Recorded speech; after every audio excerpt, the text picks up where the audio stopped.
ขณะนี้ท่านกำลังฟังสถานีวิทยุกระจายเสียง FM 104.5 เมกะเฮิรตซ์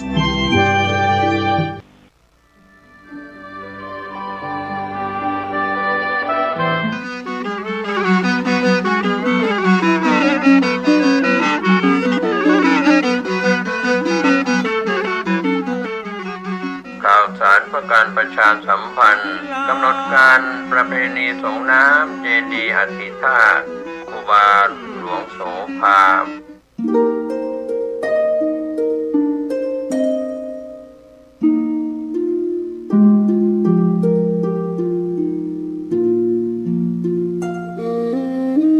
ขอเชิญชวนร่วมงานบุญงานประเพณีส่งนำรูปเหมือนและเจดีย์บรรจุอธิธาตุครูบาโสภาในวันที่ 21 เมษายน 2568 ร่วมเดินขบวนแห่น้ำสงฆ์และรูปเหมือนครูบาโสภาตั้งขบวนหน้าวัดสวนดอกพระอารามหลวงเวลา 8 นาฬิกาเดินสู่วัดฝายหินเวลา 11 นาฬิกาถวายภัตตาหารเพลแด่พระสงฆ์เวลา 16 นาฬิกา 9 นาทีพระสงฆ์สวดพุทธมนต์มาติกาผู้ใดมีจิตศรัทธาเมตตารับเป็นเจ้าภาพไทยธรรมถวายแด่พระสงฆ์หรือเป็นเจ้าภาพเปิดโรงทานสอบถามรายละเอียดเพิ่มเติมได้ที่วัดฝายหินโทรศัพท์ 098-103-8676 และ 087-915-2924 ร่วมสืบสานประเพณีอันดีงามสร้างบุญกุศลเสริมสิริมงคลแก่ชีวิตอย่าพลาดโอกาสอันดีนี้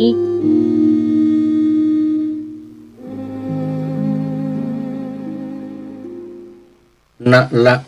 กะลาปิสูตรนี้ว่าด้วยไม้อ้อพระสา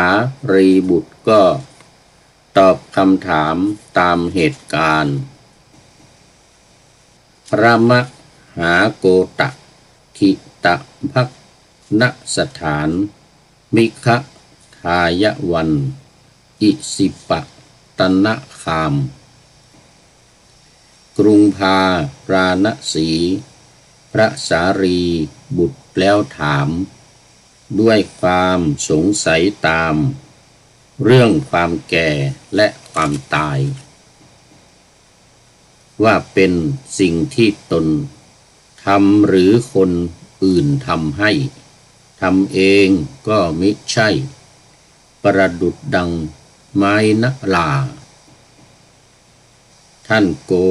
ตทิตะชลาและมรณามีปัจจัยเกิดมาคือชาติภพอุปาทานขอถวายความนอบน้อมแด่พระรัตนตรัยมีพระพุทธเจ้าเป็นต้นขอถวายความเคารพพระมหาเถระพระเถรานุเถระเจ้าคณะพระสังฆาธิการทั่วโลกมีพระเดชพระคุณพระธรรมเสนาบดีรองเจ้าคณะภาค 7วัดพระธาตุดอยสุเทพเป็นต้นและขออำนวยพรแด่ท่านผู้ฟังท่านผู้ชมสาธุชนพุทธบริษัททั้งหลายวันนี้รายการพระไตรปิฎกลอยฟ้าก็ลอยมาจากวัดพระธาตุดอยสุเทพเยอรมันฮินชินบาร์กซีเกนเยอรมนีเหมือนเดิม อันนี้ก็ยังอยู่ที่วัดพระธาตุดอยสุเทพเยอรมันรายการของเราก็ยังอยู่ในเรื่องเดิมคือเรื่องปฏิจจสมุปบาทเรื่องสาเหตุเรื่องเหตุเรื่องผลในการทำกรรมต่างๆของคนเราว่ามาจากไหนยังไงใครเป็นคนทำ ซึ่งในปฏิจจสมุปบาทนี่ก็จะถือเรื่องของปัจจัยเนี่ยเป็นเรื่องสำคัญปัจจัยในการทำอย่างวันนี้ ก็เป็นนลกะลาปิสูตรซึ่งก็เป็นสูตรที่ว่าด้วยไม้อ้อยังอยู่ในนิทานนสังยุตนิทานนวรรคสังยุตตนิกายพระสุตตันตปิฎกเล่มที่16วันนี้ก็ข้อที่67ในหน้าที่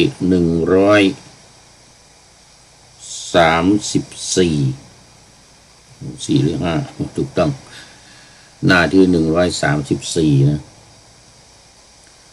นรกะแปลว่าไม้อ้อก็ว่าด้วยไม้อ้อแต่ว่าธรรมะคือตัวเดิมในหลายๆสูตรที่ผ่านมาก็จะพูดถึงเรื่องของ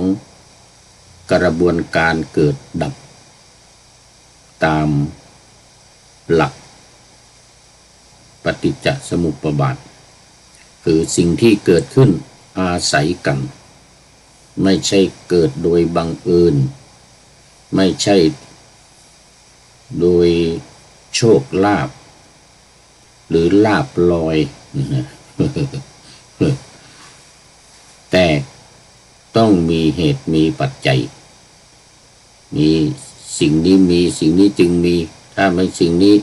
ไม่มีสิ่งนี้ก็ไม่มีอะไรทำนองนี้ซึ่งเป็นเหตุเป็นปัจจัยให้เกิดขึ้นเพราะว่าพระพุทธศาสนาของเราถือเรื่องกรรมคือการกระทำเนี่ยเป็นสิ่งสำคัญและ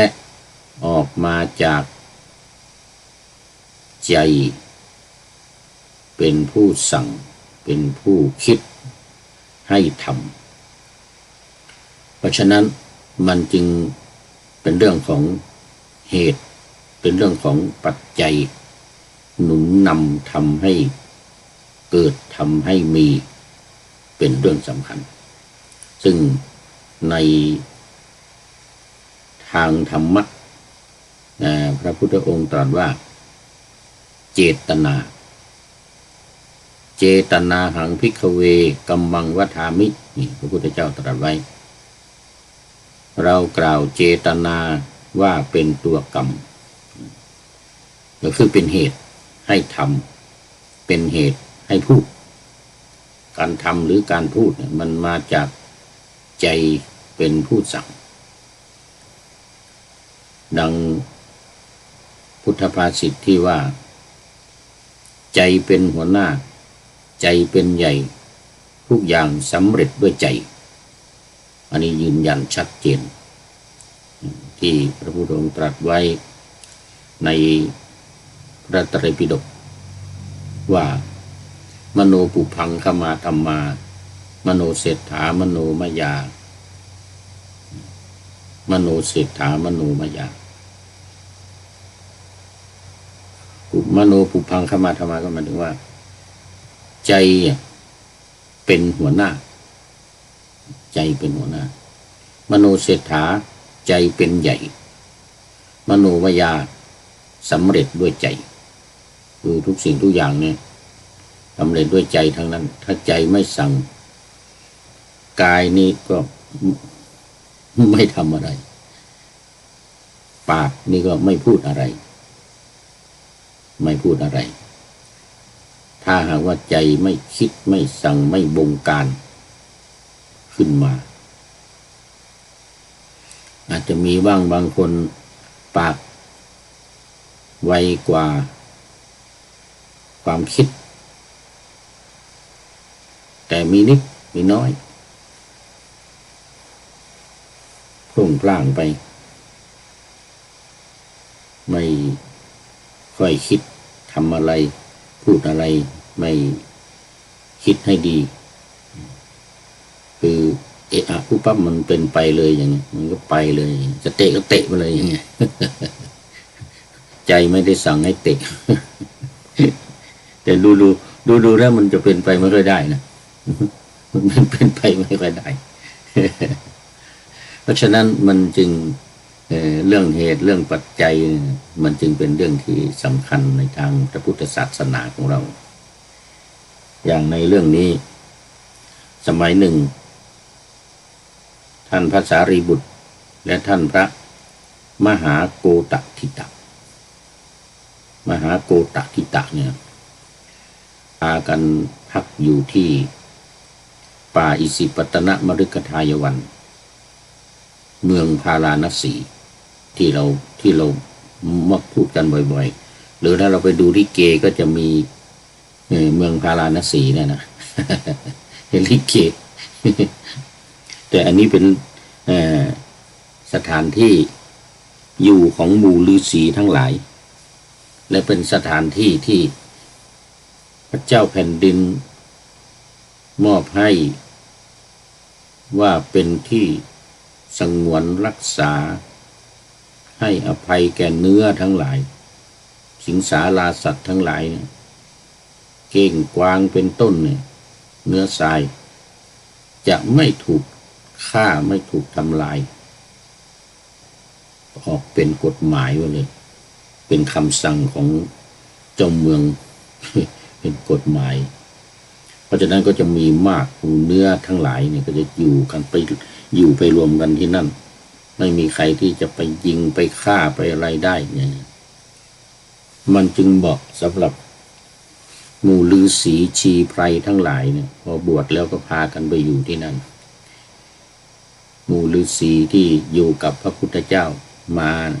5 องค์ตั้งแต่พระพุทธเจ้าออกบวชอยู่กับพระพุทธเจ้ามา5-6 ปีเสร็จแล้วก็พอพระพุทธเจ้าเลิกการปฏิบัติเคร่งครัดเนี่ยเลยพากันหนีมาก็มาอยู่ที่นี่อยู่ที่ป่าอิสิปตนมฤคทายวันที่นี่ดังที่เราเล่ากันอยู่บ่อยๆว่าเป็นที่อยู่ของฤาษีทั้งหลายวันนี้ต้องขออภัยต้องปุ้มปุ้ยหน่อยล่ะอากาศหนาวอยู่ออกไปข้างนอกก็เย็น-3ต่ำสุด-3วันนี้แต่สูงสุด11 องศาผ่านมาแล้วตอนกลางวันนี่ก็ค่ำมาแล้วก็เย็นลง ตอนนี้ก็ยัง2 องศาอยู่2 องศาแต่ว่าเดี๋ยวตอนดึกๆสักประมาณเที่ยงคืนตี 1ตี 2ตี 3ไปนี่ก็-1-2-3-3นี่ต่ำสุด อันนี้ก็เลยเป็นที่มาของปุ้มปุ้ยแต่งตัวปุ้มปุ้ยหน่อย และเสียงก็อาจจะไม่ชัดเจนนะฟังอาจจะไม่ชัดเจนเพราะว่าตอนนี้มีเสลดมากพูดดังก็ไม่ค่อยได้เดี๋ยวจะไออีกเนี่ยพูดดังละไอหัวเราะดังก็ไม่ได้ไอพอประมาณเล็กๆน้อยๆ ไม่ให้ง่วงไม่ให้เงายิ่งตอนนี้มันดึกแล้วในเมืองไทย FC ทั้งหลายก็เข้านอนกันหมดแล้วหลับปุ๋ยกันไปแล้วเที่ยงครึ่งแล้วนี่เที่ยงคืนครึ่งแล้ว37 นาทีนะแต่ที่นี่มันกำลัง1 ทุ่ม 37 นาที ก็ดังที่ปะหน้าธรรมาสไว้ ว่านาละกาลาปิสูตรนี้ว่าด้วยไม้อ้อพระสารีบุตรก็ตอบคำถามตามเหตุการณ์พระมหาโกตทิตภักณสถานมิคทายวันอิสิปตนคามนี่ก็คามะก็แปลว่าหมู่บ้านที่เป็นที่ให้อภัยแก่เนื้อท่านพระสารีบุตรกับท่านพระโกตทิตะ โกตทิตะพักอยู่ในป่าอิสิปตนมฤคทายวันตอนเย็นมาว่างั้นนะตอนเย็นมาเนี่ยท่านพระมหาโกตทิตะนี้ก็ออกจากที่หลีกเร้นคือออกจากสมาบัติที่ทำสมาธิภาวนาตอนกลางวันนี่ก็จะพากันเข้าป่าไปนั่งทำสมาธิภาวนาตกเย็นมาก็ออกจากฌานสมาบัติออกจากที่เร้นที่หลีกเร้นมาก็เข้าไปหาท่านอาสารีบุตรพอ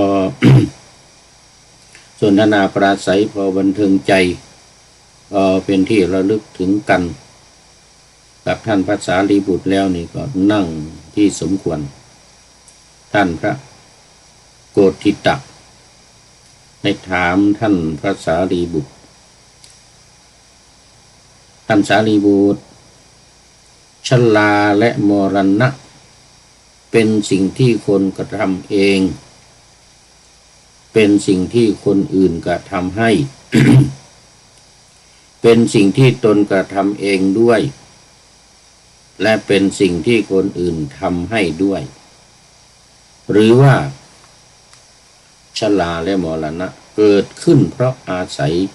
เหตุที่ตนกระทำเองก็มิใช่และคนอื่นทำให้ก็มิใช่อย่างนั้นหรือนี่ถามท่านพระสารีบุตรท่านพระสารีบุตรก็ตอบว่าท่านโกฏฐิตะชราและมรณะเป็นสิ่งที่ตนกระทำเองก็มิใช่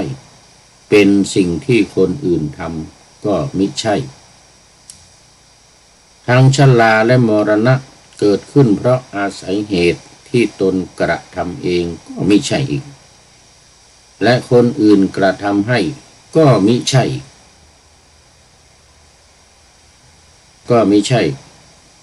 หามิได้นี่มิใช่ก็หามิได้ใช่ก็ไม่ใช่มิใช่ก็หามิได้ ฟังยากอยู่เหมือนกันแต่คำถามนี้เราถามเราว่าฟังกันมานานแล้วเป็นที่เข้าใจมีพระหลายรูปหลายสูตรที่ผ่านมาเนี่ยก็ไปกราบทูลถามพระพุทธเจ้าอย่างเงี้ยเจตนาบ้างกรรมบ้างความเกิดความแก่ความตายบ้างมันตัวเองทำหรือคนอื่นทำตัวเองทำเองด้วยคนอื่นทำด้วยหรือว่าตัวเองทำก็ไม่ใช่คนอื่นทำก็ไม่ใช่อะไรอย่างเงี้ยนะพระพุทธองค์ตรัสว่ามันเป็นที่สุดตรงมันเป็นสุดตรงเราไม่เข้าไปใกล้สุดตรงสองอย่างนั้นหรอกอันนี้ที่ผ่านมาพระพุทธเจ้าตอบคำถามก็จะเป็นอย่างนี้แต่นี้ท่านพระสารีบุตรตอบคำถามให้กับท่านพระมหาโกฏฐิตะท่านว่าแต่เพราะชาติเป็นปัจจัยชราและมรณะจึงมีเพราะการเกิดนี่เป็นปัจจัยความแก่และความตายจึงมีอันนี้ก็เราก็ว่ากันมาทุกวันนะในทุกสูตรสำหรับธรรมะนี่นะมันอยู่ในลำดับของปฏิจจสมุปบาทสุดท้ายข้อที่11ชาตินี้ข้อที่11ชรามรณะอยู่นี้ข้อ12ที่มันไปเป็นหลักหรือข้อหรืออารมณ์ของวิปัสสนากรรมฐานเป็นสิ่งที่โยคีผู้ปฏิบัติกรรมฐานเนี่ยจะต้องใช้พิจารณาถึงเหตุทั้งหลายต้นเหตุกลางเหตุปลายเหตุนี่เป็นสิ่งที่สำคัญในการปฏิบัติธรรมการปฏิบัติโดยเฉพาะวิปัสสนาจะต้องพูดจากันต้องพิจารณากันต้องถามกันตอบกันเพื่อให้เกิดความเข้าใจ เหมือนกับเรื่องมิลินทปัญหาพญามิลินกับท่านพระมุขเกษณนาคเกษณขออภัยไม่ใช่มุข นาคเกษณถามกันด้วยเหตุด้วยผลอย่างนี้แหละนั้นเรื่องอนัตตาเรื่องความไม่มีตัวไม่มีตนอันนั้นเป็นปัญหาที่ถามกันมานานแล้วก็ทำความเข้าใจเพื่อให้เกิดความเข้าใจชัดเจนขึ้นเรื่องนี้ก็เหมือนกันที่เราว่าบ่อยๆพูดกันบ่อยๆนี่ก็ท่านผู้ฟังก็อยากได้เบื่อหน่ายอยากให้เบื่อหน่าย เพราะว่ามันจะทำให้เราเกิดความเข้าใจในหลักธรรมที่ลึกซึ้งในทางพระพุทธศาสนาเรื่องเหตุเรื่องผลเรื่องการเกิดการดับนี่แหละมันเป็นเรื่องสำคัญเพราะมันเกี่ยวข้องอยู่กับชีวิตของเราเกี่ยวข้องอยู่กับความทุกข์ความสุขของเราเราจะมีทุกข์เราจะมีสุขเพราะเหตุนี้เพราะความเข้าใจในหลักธรรมทางพระพุทธศาสนานี้เป็นสิ่งที่พระพุทธเจ้าได้ตรัสรู้มาต้องการที่จะให้คนทั้งหลายได้รู้ตามและได้พ้นจากทุกข์ตามพระองค์พ้นจากทุกข์ตามพระองค์ว่าเนี่ยมันเป็นกระบวนการที่เกิดทุกข์มันเป็นกระบวนการที่เกิดทุกข์เพราะว่ามันไม่อยู่ที่ความชราและมรณะอย่างเดียวไม่ได้อยู่ที่ความแก่และความตายอย่างเดียวความแก่และความตายมีเนี่ยมันจะตามมาด้วยโศกะปริเทวะทุกขะโทมนัสอุปาญาตอย่างว่าโศกะคือความโศกปริเทวะความคร่ำครวญพิไรรำพันคร่ำครวญหวนหาความทุกข์คือความทุกข์ทางกายความสุขทุกข์ทางกายโทมนัสคือความทุกข์ใจอุปาญาตความหิวแห้งใจทั้งหลายเหล่านี้มันเกิดมาจากอะไรมันเกิดจากมรณะเกิดจากความตายหรือบางทียังไม่ตายก็กลัวแล้ว เกิดความกลัวแล้วเกิดความเศร้าโศกเสียใจแล้วกลัวแล้วโอ้ร้องไห้ฟูมฟายจะตาย โอ้จะต้องตายแล้วโอ้เดือดร้อนใจ เนี่ยเป็นปัญหาใหญ่ของคนทั้งโลกเป็นสาเหตุที่สำคัญของคนทั้งโลกคนทั้งโลกที่ยังไม่รู้ยังก้าวไปสู่ความตายกลัวความตายหรือยังปฏิบัติเข็นฆ่ากันรบราฆ่าฟันกันแย่งทรัพย์สมบัติกันมันเป็นเพราะอย่างนี้ทางนั้นเพราะไม่รู้เนี่ยไม่รู้สาเหตุไม่รู้ความจริงไม่รู้ความทุกข์เนี่ยไม่รู้จักความจริงไม่รู้จักความทุกข์มันก็จึงเป็นเหตุให้เดือดร้อนวุ่นวายกันฟันรันแทงแย่งชิงแย่งที่กันอยู่แย่งอู่กันนอนมันเป็นเพราะเหตุนี้สงครามโลกครั้งที่หนึ่งที่สองเกิดมาแล้วก็เพราะอย่างนี้แล้วครั้งที่สามจะเกิดนี้อีกมันก็จะเพราะเรื่องนี้แหละมันจะเพราะเรื่องนี้แหละถ้าหากว่าคนทั้งหลายมาสนใจมาศึกษาในเรื่องนี้แล้วนี่นะก็จะไม่มีการรบราฆ่าฟันกันสงครามทั้งหลายก็จะไม่เกิดสงครามทั้งหลายไม่เกิดจะอยู่ด้วยกันอย่างมีความสุขอย่างเอื้อเฟื้อเผื่อแผ่มีเมตตาอารีต่อกันช่วยเหลือกันมีความสุขอยู่ด้วยกันแต่เพราะไม่รู้ไม่เข้าใจก็จึงพากันทำกรรมทั้งหลายเป็นเหตุให้ได้รับความวิปฏิสารคือความเดือดร้อนกันไปทุกหย่อมหญ้า อย่างตอนนี้ประธานาธิบดีทรัมป์แห่งสหรัฐอเมริกาก็ป่วนโลกเลยทีนี้ 2-3 วันมานี้ตั้งแต่วันที่2 เมษายนที่ผ่านมาก็ประกาศปลดแอกอเมริกาว่างั้นนะ ปลดแอกตัวเองปลดแอกยังไง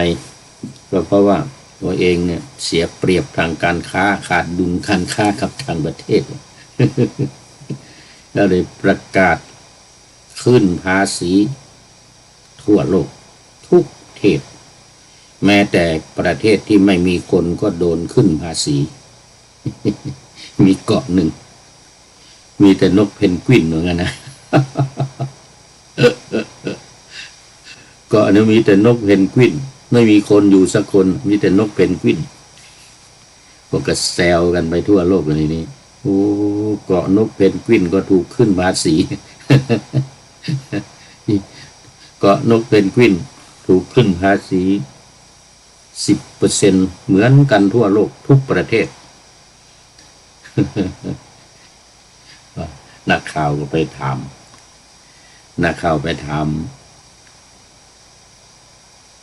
ประธานาธิบดีทรัมป์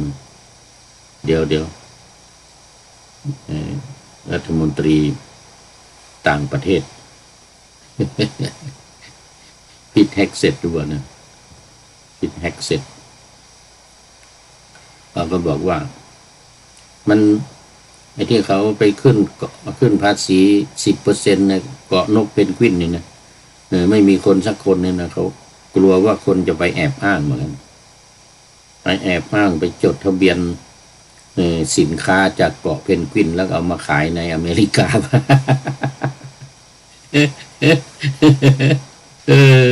มีเหมือนกันมีเหมือนกันกลัวคนจะไปแอบอ้าง กลัวคนจะไปแอบอ้างว่าจดทะเบียนเอาสิ่งของไปจดทะเบียนที่บนเกาะนั้นเหมือนกันแล้วเอามาขายในอเมริกา เลยป้องกันไว้ก่อนในเกาะเพนกวินนี้ก็ 10% เหมือนกันมีแต่นกเพนกวินเนี่ยนะ อย่างนี้ก็มีอันนั้นในเรื่องของสิ่งต่างๆเราเนี่ยที่กันทำกันอยู่ในโลกเนี่ยที่วุ่นวายกันอยู่เนี่ยมันเป็นเพราะไม่รู้มันเป็นเพราะอวิชชานี่แหละเรื่องมัน ไม่รู้ความทุกข์ไม่รู้ความทุกข์สิ่งที่จะเกิดขึ้นแก่ประชาชนพลเมืองประกาศปุ๊บวันที่ 2หุ้นตกระนาวเลยทีนี้โดยเฉพาะหุ้นสหรัฐ หุ้นสหรัฐตกโอ้โหเป็นพันจุดคนหมดเงินกันเป็นเขาเรียกว่าเป็นไม่ใช่ล้านนะมันเป็นล้านเลยอ่ะโอ้เสียเงินกันเป็นล้านเดือดร้อนกันหมดเลยหุ้นดาวโจนส์หุ้นหังเส็งหุ้น อะไรต่างๆนี่เกอีตกหมดยกเว้นหุ้นไทยที่ไม่ตกเพราะว่ามันยังไม่เปิดนะยังไม่เปิดขาย เดี๋ยวถ้าเปิดวันนั้นมันเป็นวันหยุดนะมันเป็นวันหยุดวันธรรมดานี่ก็เอาตกเหมือนกันนะ เนี่ยนะเพราะฉะนั้นก็ต้องรู้เหตุรู้ผลรู้จักทุกข์รู้จักสิ่งที่ทำแล้วมันจะเกิดทุกข์ถ้าไม่ทำมันก็จะไม่เกิดทุกข์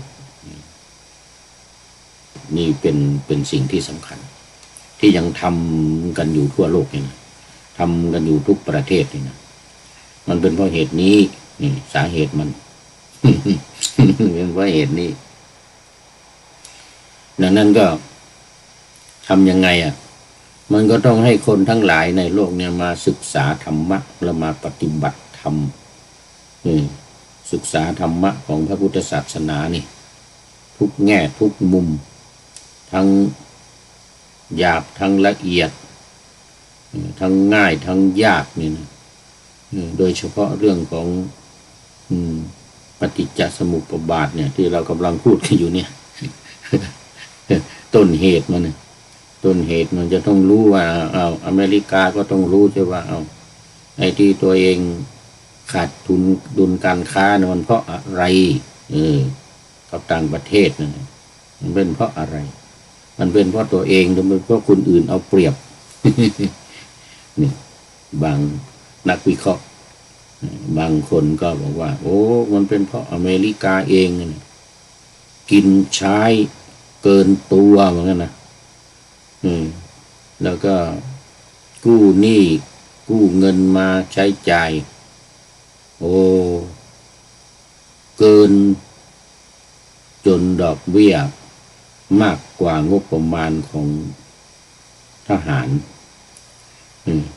ของกลาโหมนะ แล้วต่อไปผลจะเป็นยังไงครับดอกเบี้ยมากมีหนี้มากมีหนี้มากก็ใช้ไม่ทันเนี่ยก็ต้องหาเงินมาแล้วก็เอาเงินไปใช้หนี้แล้วก็จะเอาเงินที่ไหนมากินมาใช้มาเป็นเงินเดือนของข้าราชการนะเป็นอย่างนั้นหาเงินมาก็ไปใช้หนี้หมดก็ตายเลยทีนี้ก็เลยเป็นหนี้มากเนี่ยนี่คือสาเหตุของมันเพราะฉะนั้นทุกอย่างทุกสิ่งทุกอย่างมันมีเหตุทั้งนั้นนะมันมีเหตุมีผลมันมีเนี่ยมันเป็นเพราะมันมีเหตุพระพุทธองค์แสดงเรื่องทุกข์นี่ก็เพราะว่าทุกข์เนี่ยมันเป็นผลมันเกิดมาจากอะไรเนี่ย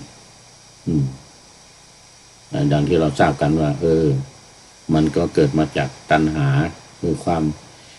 ามอยากความใคร่ความต้องการนี่แหละแต่พระพุทธเจ้าจะสาวไปอีกว่าตัณหามันเกิดเพราะอะไร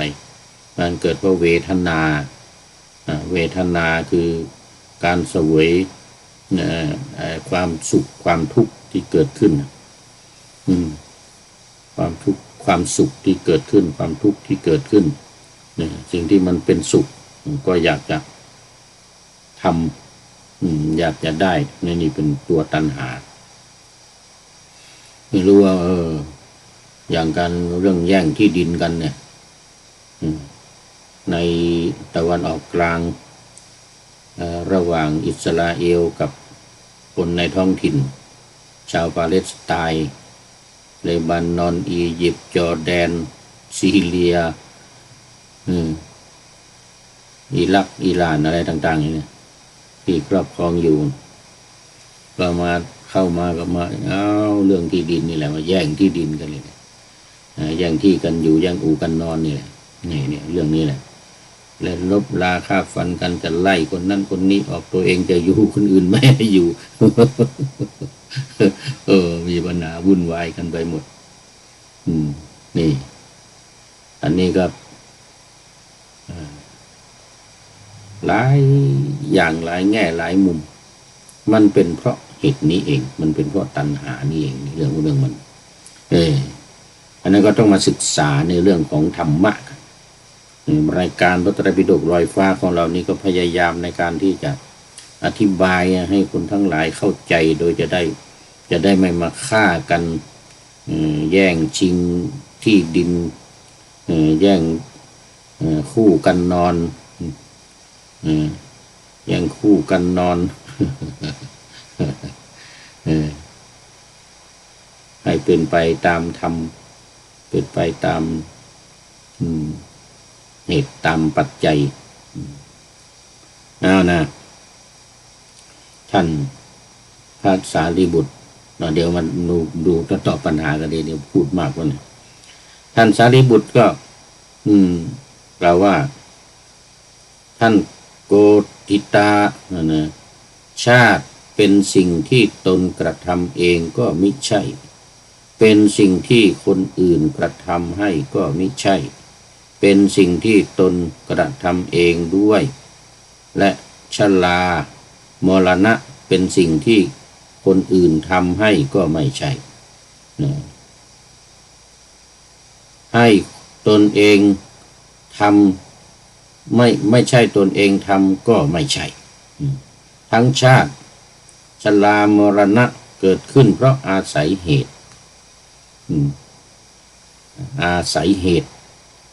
ที่ตนกระทำเองก็มิใช่และคนอื่นทำก็มิใช่หาไม่ได้นะแต่เพราะภพเป็นปัจจัยชาติจึงมีเมื่อชาติเป็นปัจจัยชาติมีชราและมรณะ หรือความแก่และความตายก็จึงมีทีนี้ท่านพระโกฏฐิตะก็ถามต่อไปอีกว่าท่านสารีบุตรภพเป็นสิ่งที่ตนกระทำเองคนอื่นกระทำให้หรือตนเองทำเองก็ไม่ใช่คนอื่นทำให้ก็ไม่ใช่ตนเองทำให้ไม่ใช่ก็หาไม่ได้คนอื่นทำให้ก็หาไม่ใช่อย่างนั้นหรืออันนี้ก็ถอยมาแล้วเนี่ยท่านพระสารีบุตรก็ตอบเหมือนเดิมนั่นแหละตอบเหมือนเดิมนั่นแหละว่ามันมีปัจจัยอย่างภพเนี่ยมันจะมีได้ก็เพราะมีอุปาทานคือการยึดการถือยึดมั่นถือมั่นนี่เป็นปัจจัยภพนี้จึงมีแล้วอุปาทานมีอะไรเป็นปัจจัยก็มีตัณหาเป็นปัจจัยเนี่ยก็คือความอยากตัณหามีอะไรเป็นปัจจัยก็มีเวทนาเวทนาเป็นปัจจัยเวทนามีอะไรเป็นปัจจัยก็ถอยไปเรื่อยๆอย่างนี้มีอะไรเป็นปัจจัยเวทนาก็มีผัสสะการสัมผัสอันนี้แหละเป็นปัจจัยผัสสะมีอะไรเป็นปัจจัยก็มีสลายตนะคืออายตนะภายในและอายตนะภายนอกมาถูกต้องกันตาหูจมูกลิ้นกายใจแล้วก็รูปเสียงกลิ่นรสโผฏฐัพพะและธรรมารมณ์มากระทบกันสองคู่นี่คู่ชกกันคู่ชกกัน คู่ชกกันตอนนี้ก็ขอต้อนรับคุณโยมสายสมรนมัสเตมันโอ้สาธุสาธุ นมัสเตแปลว่าสวัสดีอันนี้เป็นภาษาฮินดีภาษาอินเดียนะโอ้คุณโยมสายสมรไม่ได้เข้ามาในรายการนานแล้วนะนี่นะโอ้เป็นปีนะนี่ตั้งแต่สมัยอยู่ประเทศอังกฤษนู่นนะนี่ เป็นไงเนาะสบายดีเนาะโมทนาโมทนาโอ้ตอนนี้น่าจะกำลังตื่นขึ้นมา กำลังตื่นขึ้นมาที่นี่กำลัง2 ทุ่มที่เมืองไทยก็ตี 1ตี 1แล้วเอาว่า FC ทั้งหลายก็ไม่มีใครมาด้อมวันนี้มีคุณโยมสายสมรเนี่ยมานี่กำลังตื่นขึ้นมาเดี๋ยวมีใครตื่นขึ้นมาก็คงจะเข้ามากันอีกโมทนาโมทนาโอ้ไม่ทันได้ดูเข้ามา3 นาทีผ่านมาแล้วบางทีอาจจะหลับไปแล้วอีก ตื่นมาแล้วก็หลับไปอีกไม่เป็นไรฟังไปด้วยหลับไปด้วยตอนนี้ก็ท่าน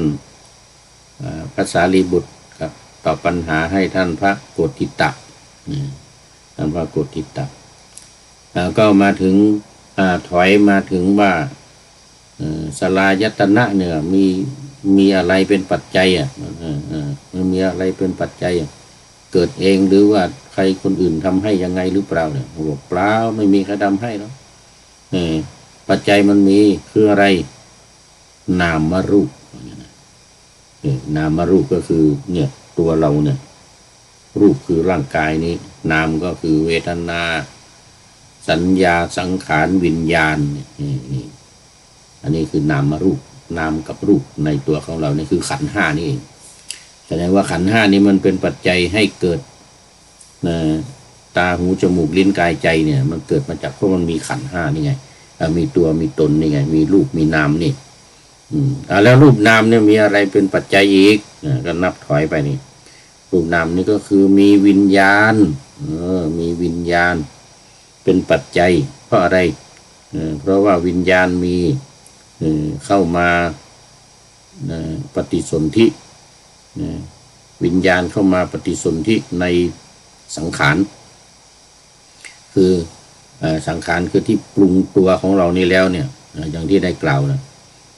ในที่เป็นกาลละอยู่ในมดลูกของมารดาเนี่ยอยู่ในครรภ์ของมารดาพอวิญญาณเข้ามาปฏิสนธิปุ๊บก็ร่างกายนี่ก็ เจริญใหญ่โตขึ้นมา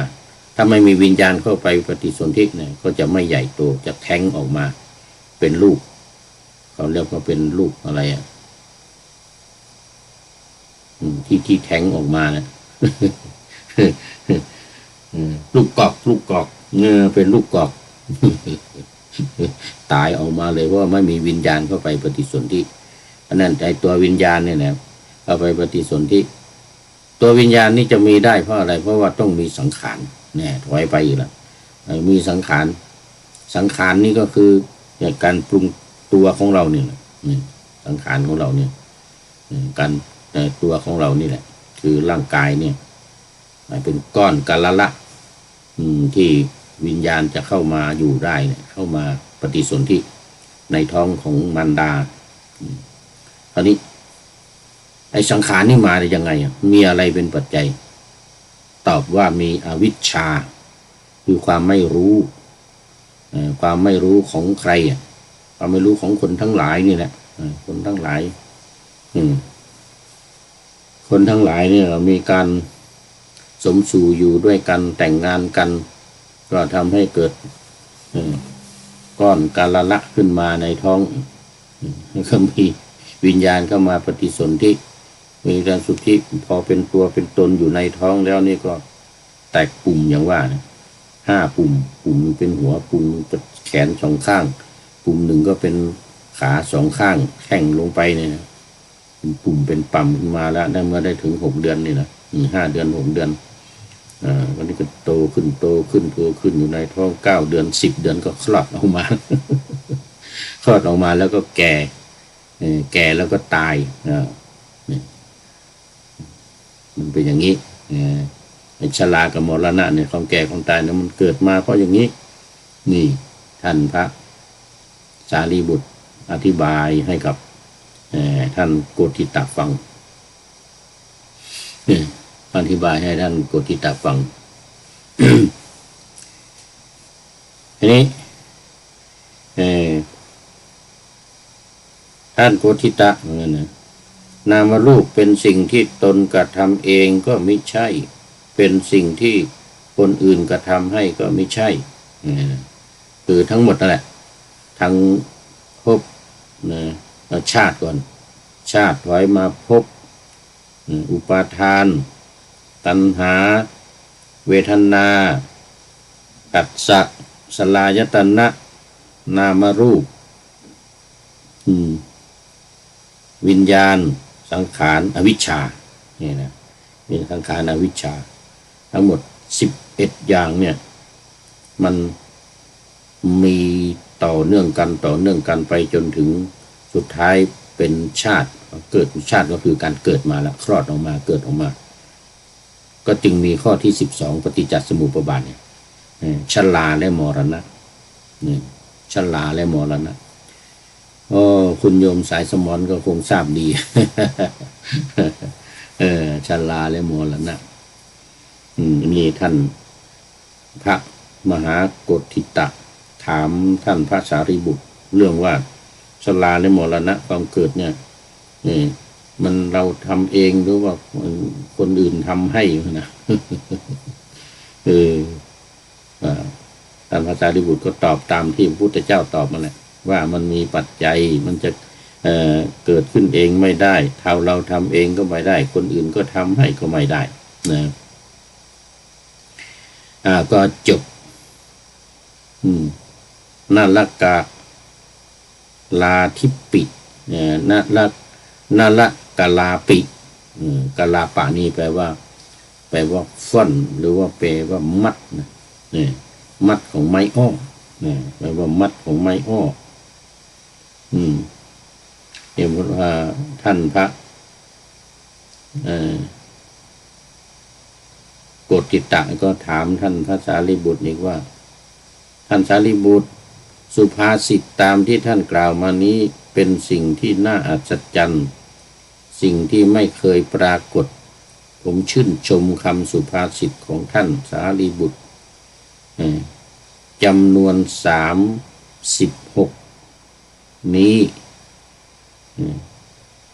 ท่านสารีบุตรก็กล่าวว่าท่าน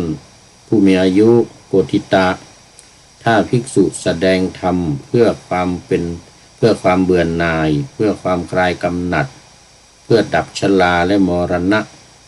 ควรเรียกว่าภิกษุธรรมกถึกนี่นะ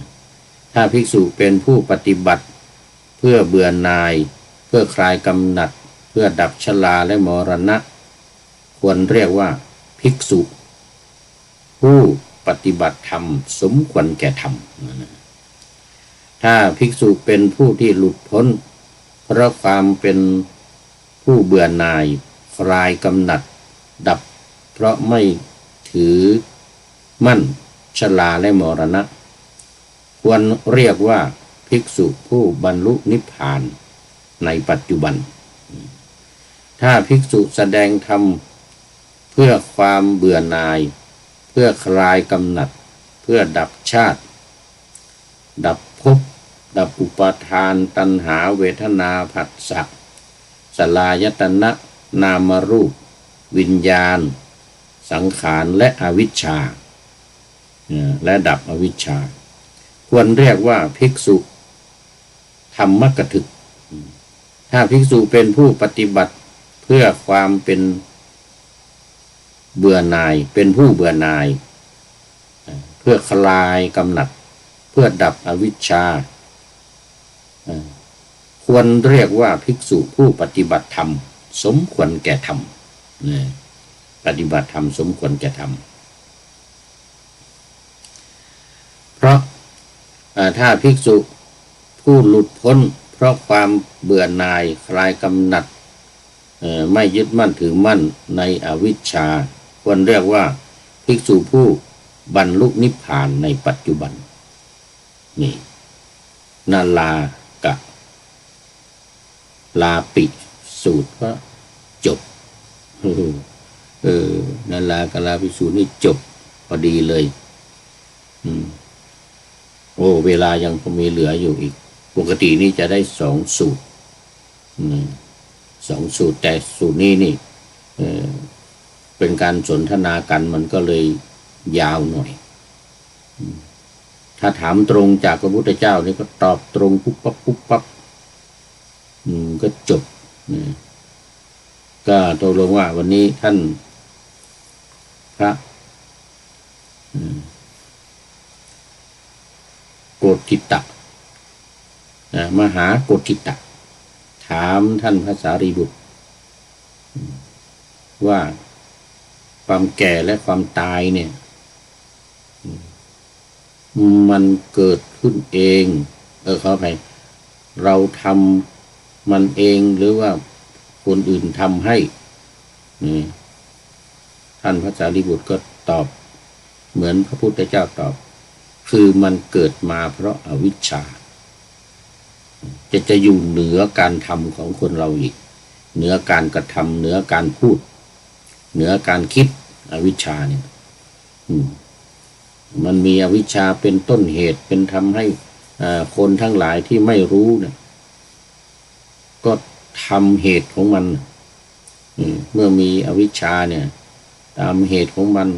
ก็คือยังไงก็ทำให้เกิดสังขารอย่างว่าเนี่ยทำให้เกิดตัวเกิดตนเกิดคนเรานี้คลอดออกมาเนี่ยนะมันจึงมีความแก่และความตายนี่ก็สรุปได้ง่ายๆเหมือนเดียวกันกับสูตรต่างๆที่ผ่านมาเปลี่ยนแต่ตัวละคร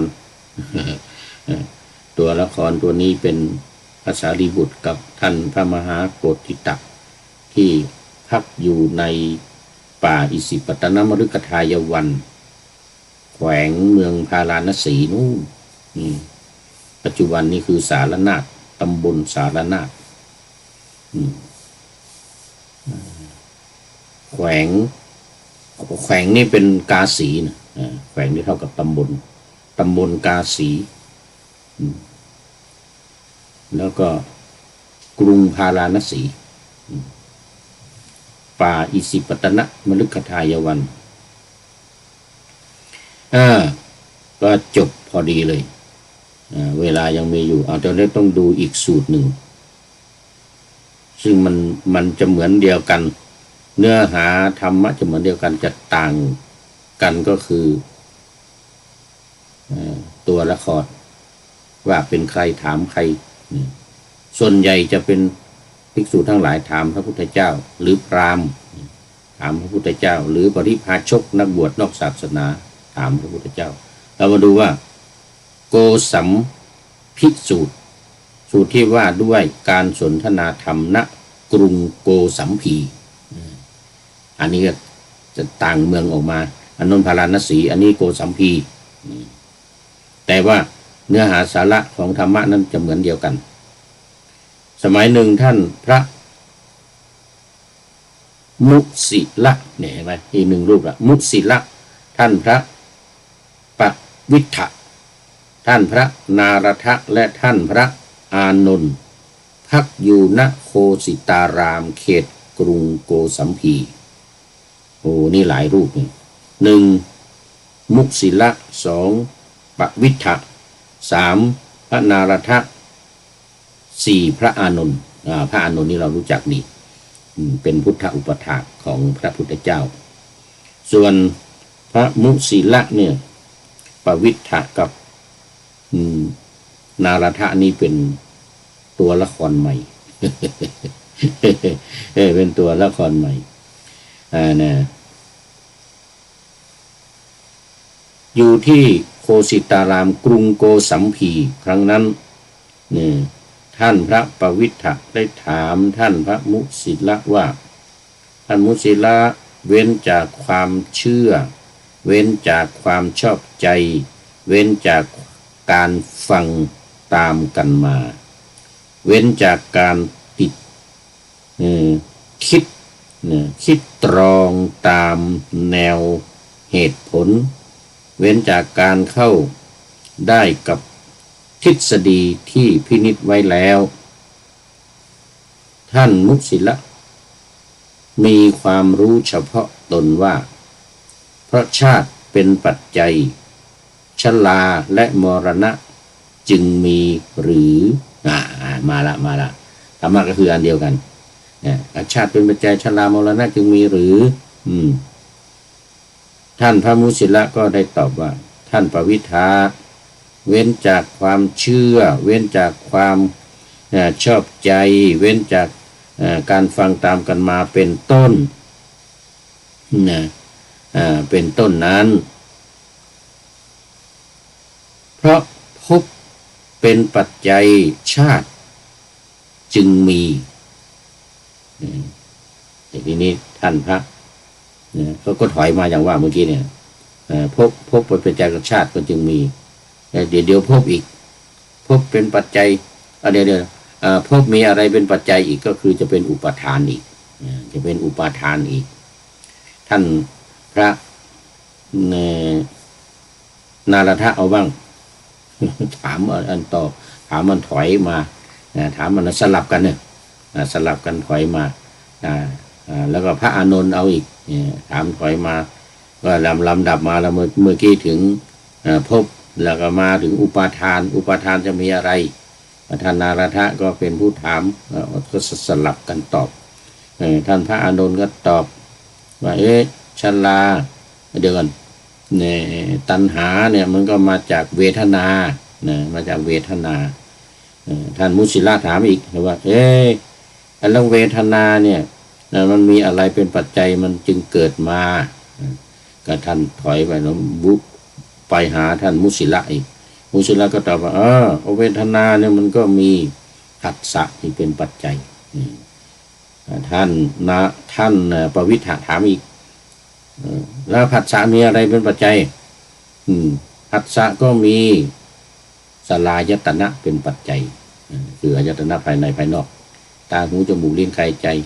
แล้วก็รูปเสียงกลิ่นรสโผฏฐัพพะนี่มาจึงมีสัมผัสกันถ้าไม่มีหูไม่มีตาไม่มีรูปไม่มีเสียงอะไรมันจะไม่มีอะไรมาสัมผัสกันเหมือนกันนะ อันนี้สลายตนะท่านอานนท์อานนท์ถามอีกว่าสลายตนะเนี่ยมันมีอะไรนั้นมันมาจากอะไรเว้นความเชื่อนะเว้นความเชื่อเว้นความชอบใจเว้นการฟังตามกันมานี่นะให้เอาตามเหตุตามผล ให้ตามเหตุตามผลก็มาจากนามรูป นามรูปมีอะไรเป็นปัจจัยอีกท่านปวิทธะถามอีกนะท่านปวิทธะก็บอกว่าเว้นจากความเชื่อเว้นจากความชอบใจเว้นจากการฟังตามกันมาแล้วเนี่ยมันก็มีวิญญาณ วิญญาณเหมือนในปฏิจจสมุปบาทท่านอานนท์ก็ถามอีกแล้ววิญญาณมีอะไรก็สังขารทีนี้ไปท่านมุสิละอีกแล้วมุสิละก็ถามผมแล้วสังขารนั้นมีอะไรก็ท่านนาราธาก็ตอบว่ามีอวิชชาสุดท้ายเลยทีนี้อวิชชามีอะไรเป็นปัจจัยอีกไม่มีแล้วเพราะว่าวิชชาเป็นต้นเหตุความไม่รู้มันเป็นต้นเหตุทำให้คนทั้งหลายไม่ว่าจะเชื่อเว้นจากการเชื่อตามกันมาชอบใจตามกันมานะฟังตามกันมาหรือคิดไตร่ตรอง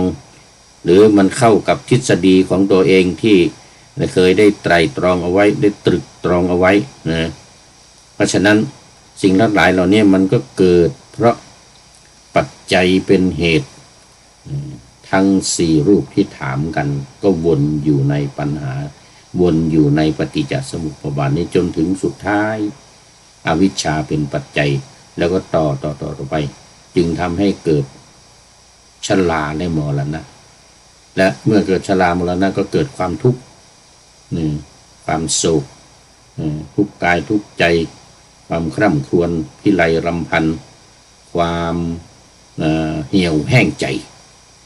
ความเหี่ยวแห้งใจก็ตามมาเป็นพวนเลยอย่างนี้อันนี้มันเป็นเหตุเป็นผลเป็นสิ่งที่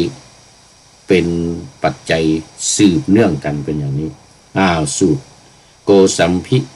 สูตรสูตรที่เกิดขึ้นที่กรุงโกสัมพีโดยท่านพระมุสีละท่านพระปวิทธะ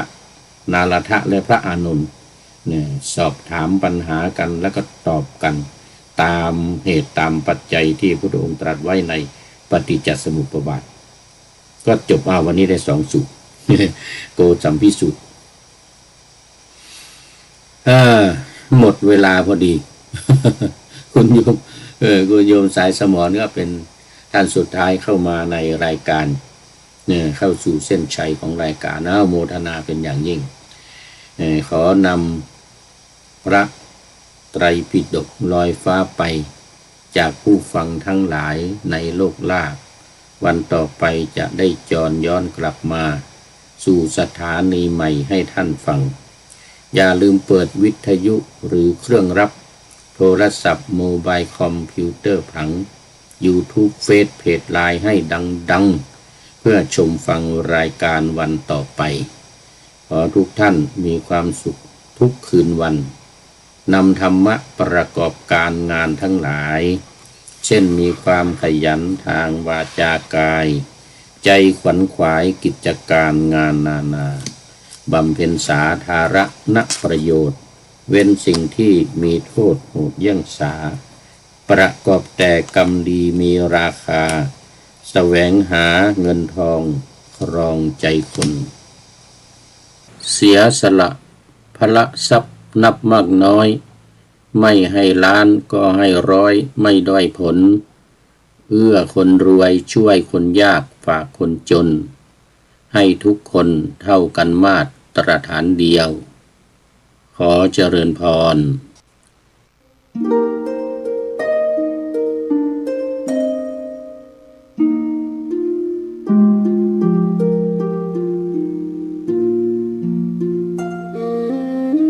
ขอเชิญชวนร่วมงานบุญงานประเพณีส่งนำรูปเหมือนและเจดีย์บรรจุอธิธาตุครูบาโสภาในวันที่ 21 เมษายน 2565